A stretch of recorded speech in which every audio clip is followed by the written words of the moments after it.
For this episode, we'll be talking about Minoxidil, which we think is one of the best treatments out there for hair loss. Ang consistency niya. Yan, para siyang liquid, foam, or a mousse.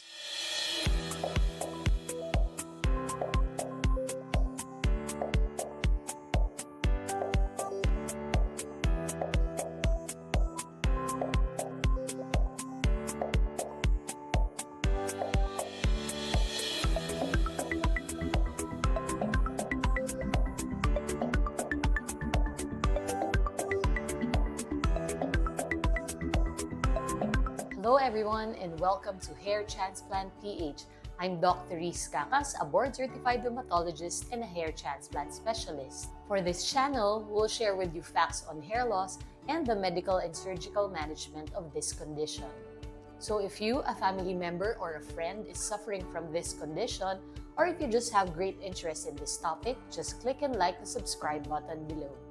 For this episode, we'll be talking about Minoxidil, which we think is one of the best treatments out there for hair loss and one that has been out in the market for a very long time. Since matagal na siya sa market, we can be assured of its safety, its efficacy, and we can already predict more or less its possible shortcomings or side effects. Minoxidil was initially used for hypertension and wound healing during the 1950s and the 1960s. At around the 70s, it was observed that patients who were on this medication had fuller and thicker hair. Kaya naman noong 80s na-approve na ang Minoxidil for managing hair loss and hair thinning and baldness for both men and women. Minoxidil can be used for a variety of hair disorders such as androgenetic alopecia or the genetic type of hair loss, telogen effluvium or the stress-related type of hair loss, or alopecia areata, the immune or autoimmune type of hair loss. Minoxidil is approved as a drug by regulatory bodies like the FDA. It comes as an over-the-counter topical medication for which you have two forms. You have the liquid solution and the foam. There is also a capsule form, but this one is only through prescription. So what does Minoxidil do? Basically, it works as a vasodilator. This means it increases the diameter or it widens the blood vessels, allowing more blood volume to pass through it. For example, isipin nyo na lang, you have a small tube which represents our blood vessels and then nag-widen siya or lumaki yung diameter niya. If nag-widen ang diameter niya, now it is possible to store more volume or more liquid inside it. So imagine if you put Minoxidil over the scalp area. This will widen or increase the size of your blood vessels in your scalp.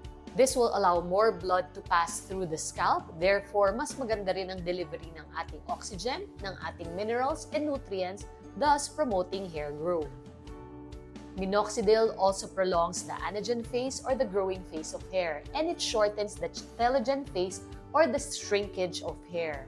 Ano ngayon ang pinagkaiba ng dalawang ito? So let's start with the consistency. This is Minoxidil liquid solution. Being a solution, medyo malabnaw siya.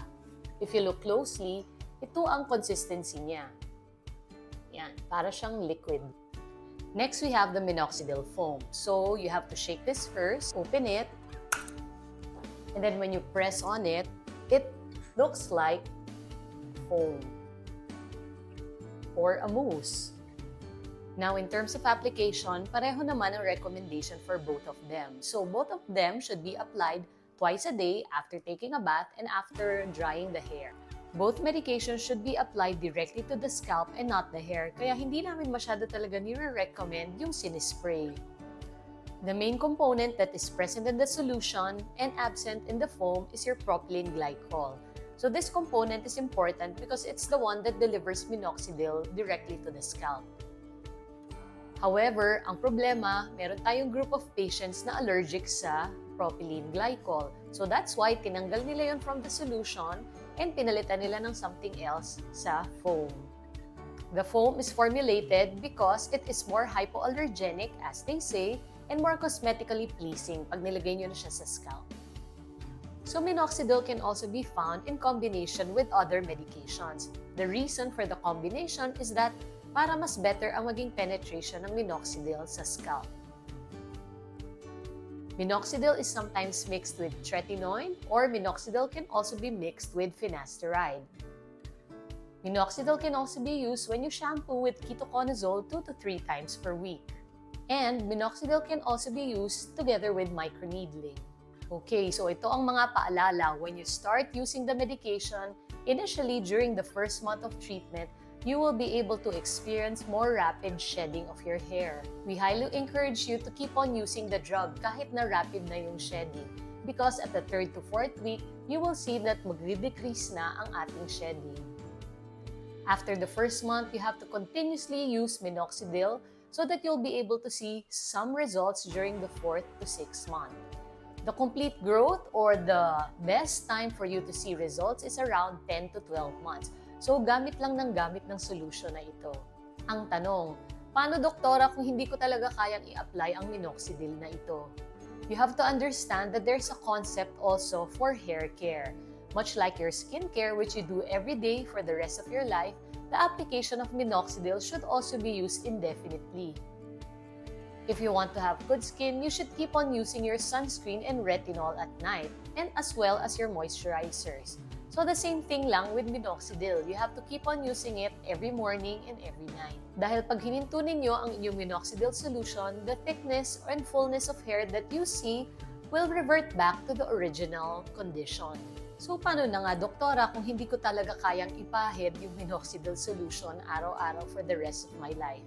Well, ang sagot dyan, meron pa namang ibang option. So you can discuss this further with your dermatologist.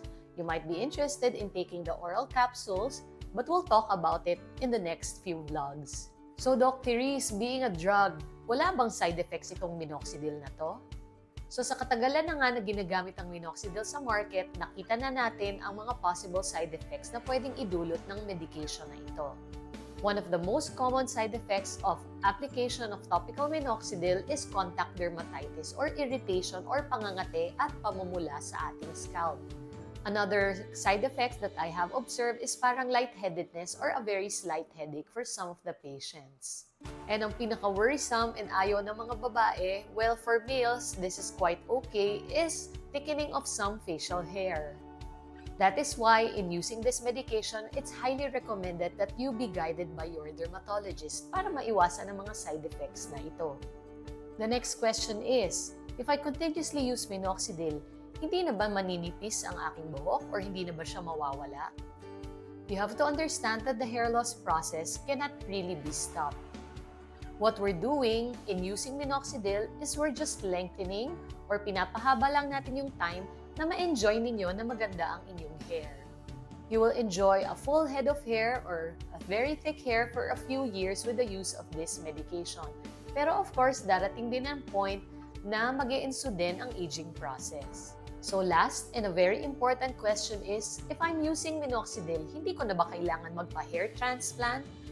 Yan at ang ibang mga katanungan ay ang sasagutin natin sa ating mga susunod na episodes. Because remember, we'll always be with you through your hair loss journey. Bye!